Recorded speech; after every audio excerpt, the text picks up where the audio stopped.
12월 26일 성탄절 후 첫째 주일 예배에 오신 모든 성도님들을 주님의 이름으로 환영합니다. 예배자로 우리를 불러주신 하나님께 영과 진리로 함께 나아갑시다. 세상의 왕들과 모든 백성들과 고관들과 땅의 모든 재판관들이며 총각과 처녀와 노인과 아이들아 여호와의 이름을 찬양할지어다. 그의 이름이 홀로 높으시며 그의 영광이 땅과 하늘 위에 뛰어나시리로다.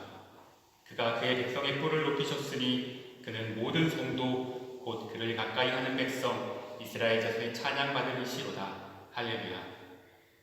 하늘의 영광을 버리시고 기꺼이 땅에 몸을 입으신 주님, 이 시간 우리가 감사의 예배를 올려드립니다. 오직 주님만이 영광을 받으시고 우리 외에 한없는 주님의 평강을 허락하여 주시옵소서. 또한 온 땅이 주님의 영광을 찬양하는 날이 속히 오기를 간구하오니 주여 어서 오시옵소서. 거룩하신 우리 주 예수 그리스도의 이름으로 기도드립니다. 아멘. 찬송가 데뷔 1장 이새의 뿌리에서 1절과 3절을 찬송함으로 하나님의 영광을 올려드리겠습니다.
사랑과 은혜가 많으신 주님, 2021년 마지막 주일 예배를 함께 드리게 하심에 감사합니다. 올 한 해 여전히 우리 모두에게 참 쉽지 않은 시간들이었습니다. 여전히 끝나지 않은 코로나로 우리의 일상은 회복되지 않고 예배 또한 마음껏 드릴 수 없는 상황이 우리의 마음을 지치게 하기도 했습니다. 현실만 바라보며 불평불만하던 때도 있었지만 문득 돌아보니 그 모든 순간에 주님이 함께하고 계셨음을 깨닫습니다. 모든 필요한 것을 채우시고 위로하시며 이 어려운 상황 가운데서도 우리의 건강을 지키시며 예배의 자리를 지키게 하신 분이 하나님이셨습니다. 주님, 우리가 하나하나 셀 수 없는 주님의 은혜를 곱씹으며 기뻐하고 고백하는 연말 되게 하소서. 받은 사랑을 기억하며 주님의 이름을 기념하게 하소서. 다가오는 2022년에 더욱 기도와 말씀으로 하나님께 나아가며 우리의 신랑 되신 예수님을 기다리는 모든 성도 되게 하소서. 약속하신 말씀들로 능력 있게 살아가며 더욱 건강한 교회로 주님 안에서 굳건히 세워지게 하소서. 영원한 나라에서 영원히 함께 하실 주님의 나라를 소망하며 우리 모두 주님 앞에 나아왔습니다. 단위에 세우신 목사님께 성령 충만으로 임하시어 주님의 말씀을 힘있게 되어나게 하시고 선포되어지는 주님의 말씀이 우리 모두에게 들려지고 마음에 새겨지게 하시옵소서. 지금도 살아계셔서 매 순간 우리와 함께 하시는 주님께 감사드리며 이 모든 말씀 예수 그리스도의 이름으로 기도드렸습니다. 아멘.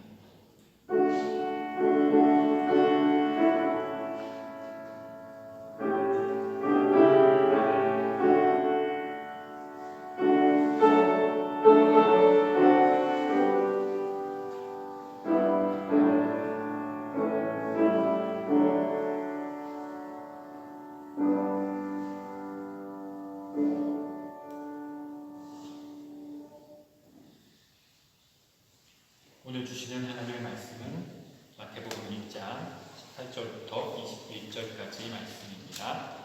제가 대표하여 봉독하겠습니다. 경청하여 주시기 바랍니다. 예수 그리스도의 나심은 이러하니라.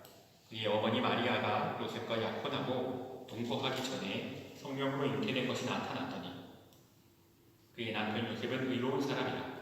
그를 드러내지 아니하고 가만히 듣고자 하여 이 일을 생각할 때에 주의 사자가 현몽하여 이르되 다윗의 아들 요셉아 내 아내 마리아 데려오기를 무서워하지 말라.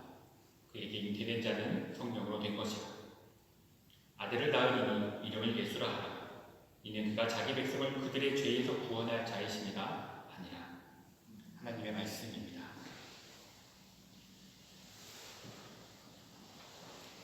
탄절인 어제 이어서 오늘 주일에도 함께 만날 수 있게 되어 참고 감사한 일입니다.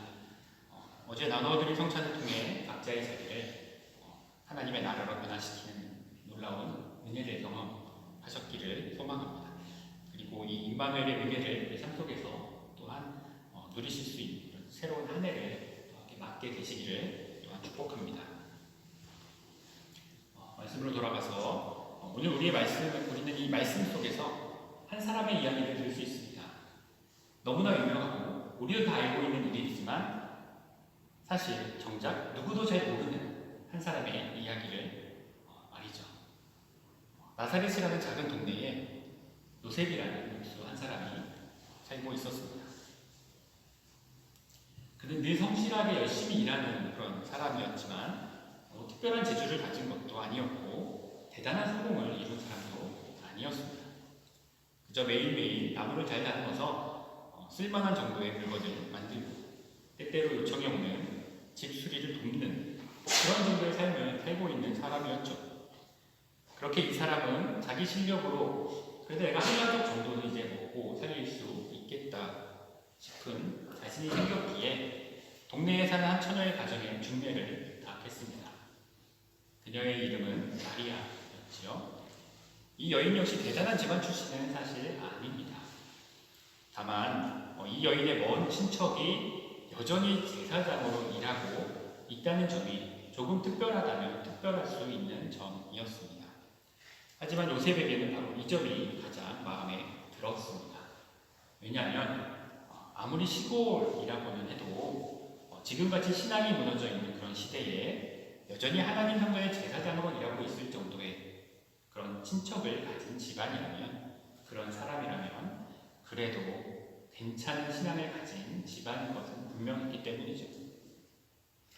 또한 지내오면서 얼핏 보았던 그 처녀의 모습들은 레위 집안 출신답게 조심스러운 삶을 살아왔다는 것을 자기 자신도 믿을 수 있기 때문이기도 했습니다. 요셉은 그렇게 마리아의 부모에게 마리아와의 결혼을 요청하여 이 이미 수락을 받았고 그 시간도 몇 개월이 지나 이제는 1년이 거의 채워질 시간이 다가오고 있었습니다. 그래서 요즘 요셉은 일하는 것이 얼마나 즐거운지 모를 지경입니다. 매일매일 생각하는 것은 결혼 전에 신부를 잘 맞아들일 수 있도록 여러 가지 준비하는 일들입니다. 최대한 저축도 하려고 노력하고 있고 또 집을 잘 꾸며놓는 것이 또 자기 개인적인 목표입니다. 왜냐하면 자기 자신이 목수이니 남의 힘을 많이 빌을 것도 없고 또 큰 돈을 들일 일도 없기 때문입니다. 자기가 가장 자신 있는 일이 바로 어떻게 보면 집을 꾸미는 일이죠. 그래서 매일매일 일을 하다가도 우리 집에는 그럼 어떤 가구들을 넣으면 좋을까? 우리 집은 어디를 좀 수리해야 될까? 우리 집은 어디를 조금 더 예쁘게 꾸며놓으면 신부가 왔을 때 좋아할까? 이런 생각들을 하면서 일을 하고 있으니 세상에 이보다 즐거웠던 시간이 있었을까 싶습니다. 물론 마리아의 얼굴을 전혀 모르는 것은 아니지만 그 아리따운 얼굴을 제대로 본 지는 벌써 1년이 다 되어갑니다. 그동안 집에서 결혼 준비를 하면서 대체 얼마나 더 예뻐졌을까? 또 신부 준비는 얼마나 잘 되었을까 생각하면 궁금해 죽겠습니다. 그래서 요셉은 종종 멱공소에 들르는 마리아의 지인들이 있으면 넌지시 물어보고는 했습니다. 혹시 요즘에도 마리아네 집에 들려본 적이 있으십니까? 그럴 때 상대방이 마리아가 궁금하십니까? 얼마 전에도 제 아내가 한번 들러보았는데 잘 지내고 있는 것 같기도 하고 또 신부 수업을 잘 받고 있는 것 같습니다. 이런 대답이 돌아오면 얼굴이 환하게 빛나지만 글쎄요 요즘에는 들러본 적이 없어서 잘 모르겠습니다. 이런 답이 돌아오면 금방 시무룩해지고는 하죠. 요 몇 달째 요셉은 그렇게 하루하루를 세어보듯 지내고 있습니다. 안식일에 회당에 갈 때에도 마리아네 부모님이 보일까 싶어 늘 주위를 세심히 살피는 것이 일이 되었습니다. 요셉은 이토록 설렐 수가 없는 시간을 보내고 있었죠. 그런데 그러던 어느 날인가부터 갑자기 마리아의 지인들이 꽁소에 들르는 일이 없어졌습니다. 마리아의 소식을 묻고 싶어도 마리아와 가까운 사람들은 전혀 근처에 들르지를 않는 겁니다. 그러다가 우연히 가게 근처를 지나가는 마리아의 지인이 보여 불러보아도 자기 소리를 일부러 듣지 않으려는 듯 화급히 자리를 떠나는 것입니다. 요셉은 속이 너무 타들어가기 시작했습니다. 이 사람들이 대체 왜 이러는 거지? 내가 무슨 잘못이라도 했나? 왜 다들 갑자기 나를 피하기 시작하지? 그러다가 만약 아주 조금이라도 아는 사람을 만나게 되어 물어보면 그들은 요즘은 길에서도 아예 마리아를 본 적이 없다고 하는 겁니다. 아무리 관례적으로 이스라엘 사람들은 결혼을 앞둔 여인이 가능한 바깥 출입을 삼가한다고는 하지만 들리는 마리아의 행동은 조금 지나친 건 아닐까 싶어 보였습니다. 요셉은 도저히 이 상황에 대한 의구심을 떨쳐버릴 수가 없어서 지인들을 통해 소식을 좀 알아봐야 되겠다 마음을 먹게 되었습니다. 그래도 목공일을 하며 사귀어온 사람들 중에 비교적 마리아네 집과 가까운 그런 지인이 되는 사람이 있었기에 그를 통하여 제발 어떤 상황인지 뭐가 문제인지 조금 파악을 해달라고 간곡히 부탁을 하였습니다. 그러자 그가 며칠 뒤에 무거운 얼굴로 조용히 찾아왔습니다. 그리고 아주 근심스러운 표정으로 이야기를 시작하였습니다. 저기 요새 너무 충격을 받지 말고 일단 좀 들어보시게, 내가 아는 그 마리아와 아주 가까운 친척이 한 사람이 있어서 내가 여러모로 떠보아서 들은 이야기인데 이게 조금 전하기가 좀 어려운 말이긴 한데 부탁하니까 내가 전하는 것이니 잘 좀 듣게. 그러니까 내가 생각하기로는 마리아가 지금 임신을 해서 바깥 출입을 할 수가 없다는 것 같은데 이게 나도 정확히 말로 들은 것은 아니라서 어떻게 생각해야 될지는 잘 모르겠네. 내가 종종 보았던 마리아의 행동을 생각하면 나도 좀처럼 믿을 수가 없는 이야기이긴 하니까 아무튼 듣기로는 남편인 그 사가랴가 제사장으로 있다는 그 친척 엘리사벳네 집에 갔다 온 지가 이미 몇 대열이 됐는데 그때부터 바깥 출입을 한 번도 안 했다는 것 같아. 그래서 나도 사실을 정확하게는 모르겠네. 하지만 자네가 하도 간곡히 부탁해서 내가 아는 대로 전하는 거지. 요셉은 아무 대답도 할 수가 없었습니다. 머리가 멍해져서 아무런 생각도 나지가 않았습니다. 대체 지금 이 사람이 무슨 말을 하는 거지? 내가 마리아와 혼약을 한 지가 벌써 1년이 다 되었는데 그럼 혼약 전에 이미 나 말고 다른 사람이 있었다는 얘기인가? 아니 그럴 리는 없을 텐데 분명히 혼약을 하고 몇 달 뒤에도 지인들이 결혼 준비가 잘 되고 있다고 나한테 그렇게 대답을 해주었었는데 그럼 그 후에 갑자기 남자가 생겼다는 이야기인가?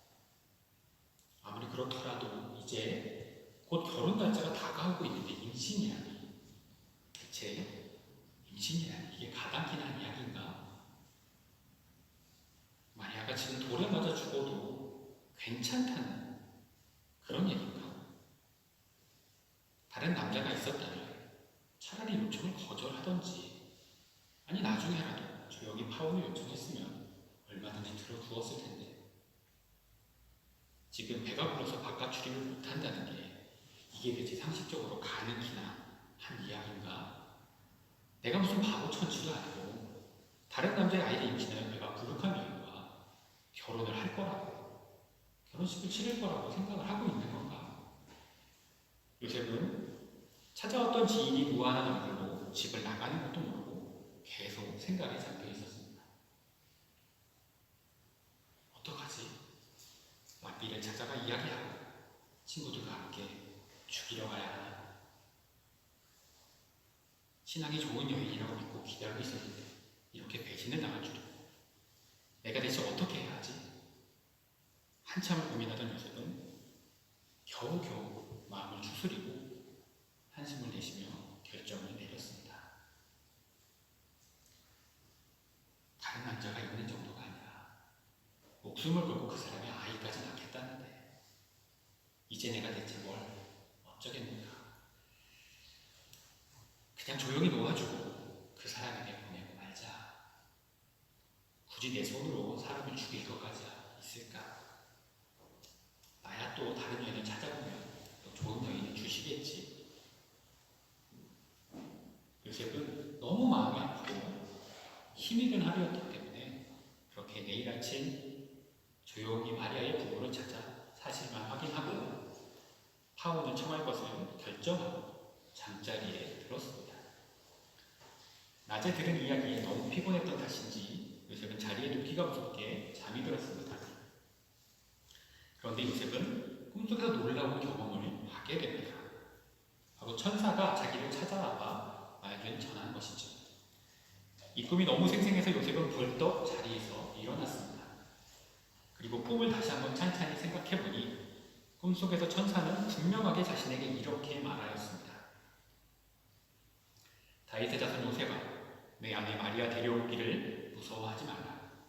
그에게 잉태된 자는 성령으로 된 것이라. 아들을 낳으리니 이름을 예수라 하라. 이는 그가 자기 백성을 그들의 죄에서 구원할 자이시니라. 성령으로 잉태된 자라니 이게 대체 무슨 말인가? 요셉은 사실 성령으로 태어난다는 이 말의 뜻을 도저히 이해할 수가 없었습니다. 마리아가 임신한 아이가 삼손처럼 특별한 아이라는 뜻인지 이게 정말 하나님에 의해 임신된 아이라는 말인지 사실 알 수가 없었습니다. 아마도 구약을 아는 요셉이었기 때문에 삼손을 생각하지 않았을까 싶습니다. 그러나 하나님에 대한 그 신실한 믿음을 갖고 있던 요셉은 이 말의 의미가 정확한 것이 무엇이든 상관없이 일단 천사가 자기에게 말한 무서워 말고 마리아를 아내로 데려오라는 그 말만은 결코 무시할 수가 없었습니다. 더욱이 그 아이가 백성을 죄에서 구원할 자, 바로 삼손처럼 이스라엘의 구원자가 될 아이라면 요셉은 만약 그 아이가 비록 남의 아이일지라도 반드시 잘 키워내겠다고 하나님께 기도하는 것 외에는 할 수 있는 일이 없었습니다. 그래서 더 이상 마리아가 남의 눈치를 보지 않도록 곧바로 마리아를 자기 집으로 데려왔습니다. 그리고 아이가 태어날 때까지 요셉은 마리아를 지켜주며 베들레헴으로 호적을 하러 가야 할 때에도 또 자신의 호적 위에도 분명하게 이 아이의 이름 예수를 적어 넣었습니다. 사실 요셉은 구원자가 되리라는 예수의 이름의 의미를 정확히 알지 못했을 겁니다. 아니, 정확히 알지 못했을 뿐 아니라 죽을 때까지 그것이 무엇인지 깨닫지도 못했을 것 같습니다. 왜냐하면 복음서 이야기에서 전해지듯 요셉은 예수께서 그 자신의 공생애를 시작하시기 전에 이미 죽은 것으로 보이기 때문이죠. 그래서 어떤 경우에는 요셉이 이미 나이가 많을 때 마리아를 아내로 맞은 것은 아닐까 추측하는 사람들도 있습니다. 하지만 여러 사망 원인들로 인해서 사실 그때의 평균 수명 혹은 많은 사람들이 이유 없이 지금에 비하면 많이 죽던 시절이지요. 더욱이 마리아에게서 낳은 아이가 예수 그리스도 그 동생들로 4명이나 더 기록되어 있는 것을 보았을 때 여동생에 대한 얘기가 정확히 없기 때문에 정확히 몇 명인지 알 수 없지만 최소 4명 이상은 더 아이를 낳은 것이죠. 또 이스라엘의 여러 풍습상 연년생이 흔치 않은 그런 문화를 갖고 있기 때문에 그런 여러 가지를 생각해 보면 아마도 나이가 많아서 결혼한 것보다는 다소 이른 40대 혹은 50대에 생을 마감한 것으로 보는 것이 더 타당할 것 같습니다. 어쨌든 그런 이유로 요셉은 마리아와 달리 예수님이 사역하시기 전에 죽었습니다. 그래서 예수님의 사역이, 예수님의 그 구원자의 의미가 무엇인지 알지 못한 채 오히려 그 구원자라고 말했던 그 예수께서 자신에게 목수일을 메어서 목수일을 하는 것을 보다가 죽었을 거예요. 그래서 그는 그저 성탄 초기에 예수께서 태어나시고 애굽 피난 시절의 경험 정도에서만 조연의 역할을 하는데 머물고 있습니다. 간단히 비교해서 조연이지만 주연에 가까운 역할을 맡고 있는 마리아와는 또 달리 전적으로 조연에만 머물러 있는 인물인 거죠. 조연 중에서도 영화로 치면 카메오 배우가 출연할 수 있을 정도의 엑스트라급 역할에 가깝다고 말할 수 있습니다. 그래서 사도신경에도 나오지 않고 어느 신학자도 깊이 고민할 필요가 없는 그저 다윗 집안의 가난한 목수 한 명, 그것에 불과한 의미밖에는 갖고 있지 않는 사람이죠. 호적상 예수님의 아버지이지만 오늘 이야기처럼 정작 아버지라고도 할 수 없는 어떻게 보면 그런 위치에 있는 사람입니다. 그러나 예수님은 이 요셉의 믿음이 없었다면 결코 이 땅에 오실 수 없었다는 그 사실입니다. 만약 요셉이 믿음이 부족하여 이날 이 꿈에도 불구하고 자기의 분노에 못 이겨 랍비를 찾아가 상담만 했어도, 죽이자고 말하는 것이 아니라 상담만 했어도, 또는 자기 스스로 너무 분노하여 직접 친구들을 대동하고 돌을 들고 마리아네 집을 찾아갔다면 우리가 잘 아는 요한복음의 가늠한 연이 맞이했어야만 했던 그 운명, 다시 말해 마리아는 돌에 맞아 고통 속에서 피투성이가 되어 죽어가고 그 뱃속에 있는 메시아가 되어야 할 태아 예수는 세상에 빛도 보지 못한 채로 죽고 말았을 겁니다. 완전한 인간으로 오셔야 했기에 아무런 방어도 할 수 없는 태아인 상태로 오셨던 하나님은 그냥 그렇게 불결한 아이 치료를 받으며 죽임을 당하고 말았을 거예요. 그러나 요셉은 믿음으로 이 어려운 결단을 내렸습니다. 믿었던 마리아의 배신으로 인해 불같이 타오르는 내 감정보다 이미 부정한 아이를 임신했다고 소문이 나버린 그 마리아를 데려옴으로 깎이게 될 내 체면보다 아버지가 누구인지도 모르는 아이를 평생 키워야 할 걱정스러운 내 미래보다도 백성을 죄에서 구원할 자가 되리라는 하나님의 약속이 요셉에게는 더 중요했던 겁니다. 하나님의 계획이, 하나님의 백성이, 하나님의 나라가 요셉에게는 무엇보다 중요했던 것이죠. 그렇게 요셉은 마리아와 예수라는 그 주인공의 아버지임에도 불구하고 철저히 조연일 수밖에 없는 이 역할을 기꺼이 받아들였습니다. 요셉의 이 믿음이 하나님의 구원의 계획을 이루게 하는 통로로 사용된 것입니다. 그는 그의 역할이 얼마나 중요한 일인지, 또 그의 역할이 얼마나 영광스러운 일인지 완전히 이해할 수 없었을 뿐 아니라 예수 그리스도의 사역이 시작되는 날조차 보지 못했습니다. 그럼에도 요셉은 세상 누구도 누리지 못한 유일무이한 중요한 조연, 바로 메시아를 다윗의 자손인 자신의 족보에 올리는 이 영광스러운 역할을 할 수 있었습니다. 하나님 나라에서 요셉의 역할은 아마 칭송받는 다윗보다 더 웅장하고 높아질 겁니다. 그리고 어쩌면 이런 요셉의 삶과 결단은 우리들 보통의 그리스도인들이 본받을 수 있는 가장 위대한 모습일지도 모릅니다. 하나님의 뜻을 정확히는 잘 모르지만, 하나님의 사역에 대해서도 완전히 이해하지도 못하지만, 나의 성공보다, 나의 명예보다, 나의 감정보다 내게 찾아오신 하나님의 말씀을 더 소중히 여기는 삶을 통해서 나는 알지 못할, 혹시는 나는 보지 못할 하나님의 놀라운 사역이 열매 맺게 되는 일 말이죠. 그 일에 참여하고 그 일을 돕는 일 말입니다. 우리는 어제 오늘 말씀에 바로 이어지는 이 뒷부분의 성탄절 말씀을 통해서 종말에 완성된 그 임마누엘이라는 이 놀라운 은혜가 성탄을 통해 이미 이 땅에 이루어졌음을 들었습니다.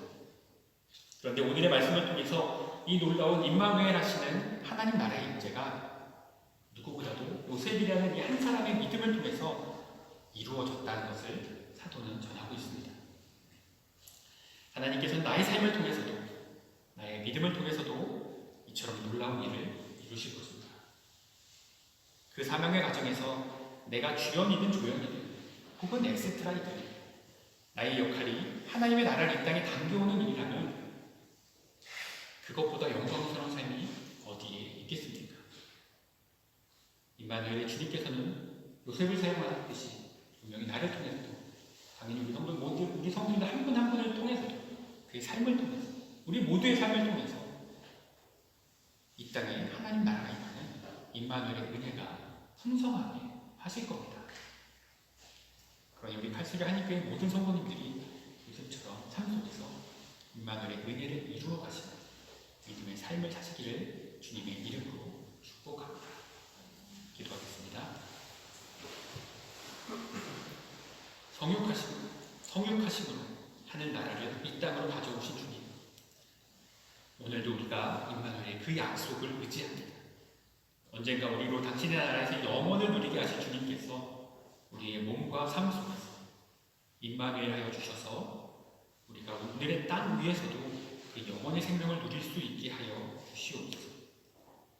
또한 요셉처럼 우리의 작은 믿음의 결단이 이 땅에 하나님의 계획과 영광을 드러낼 수 있는 복된 삶이 될 수 있도록 인도하여 주시옵소서.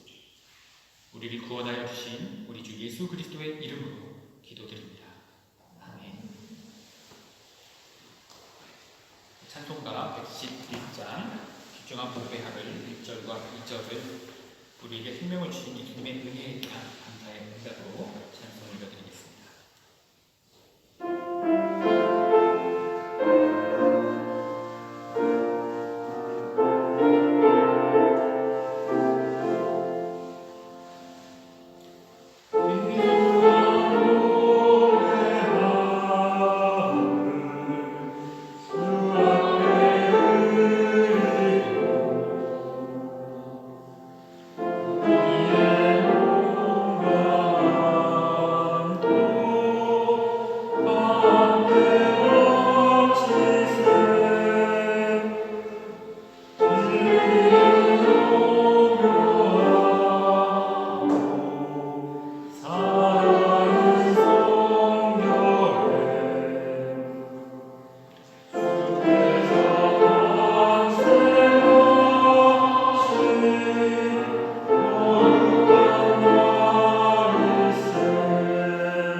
이루시는 하나님, 오늘도 우리의 공동체를 통해 하늘나라의 위대한 계획을 실현하심을 믿습니다. 이 믿음 안에서 우리도 우리에게 주신 당신의 복의 열매를 중에서 성별하여 예물로 드립니다. 이 예물이 하늘나라의 영광을 위하여 30배, 60배, 100배의 결실을 맺게 하여 주옵소서.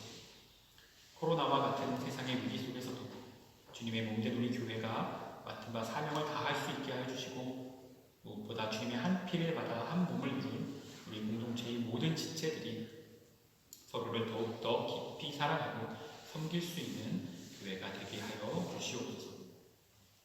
감사드리며 우리 주 예수 그리스도의 이름으로 기도하오며, 이제는 나의 명예와 감정보다 주님의 계획을 더욱더 신뢰하고 세상의 큰 자가 되기보다 믿음으로 하나님의 영광스러운 계획에 참여하는 작은 자로 살기를 결단하는 우리 칼수리 한인교회의 모든 성도님들과 그 가정 위에, 그리고 우리가 떠나온 조국과 우리가 머물고 있는 이 나라 위에도 우리를 이처럼 사랑하셔서 천국을 예비하여 주신 거룩하신 하나님 아버지의 그 크신 사랑과 우리를 위하여 그 귀한 몸을 내어주사 비천한 우리로 천국 백성 되게 하여 주신 예수 그리스도의 그 한량없는 은혜와 그 나라에 이르기까지 우리를 떠나지 않으시고 포기치 않으시며 인도하여 주신 성령님의 역사하심이 지금부터 영원까지 함께 하시옵기를 간절히 축원하옵나이다.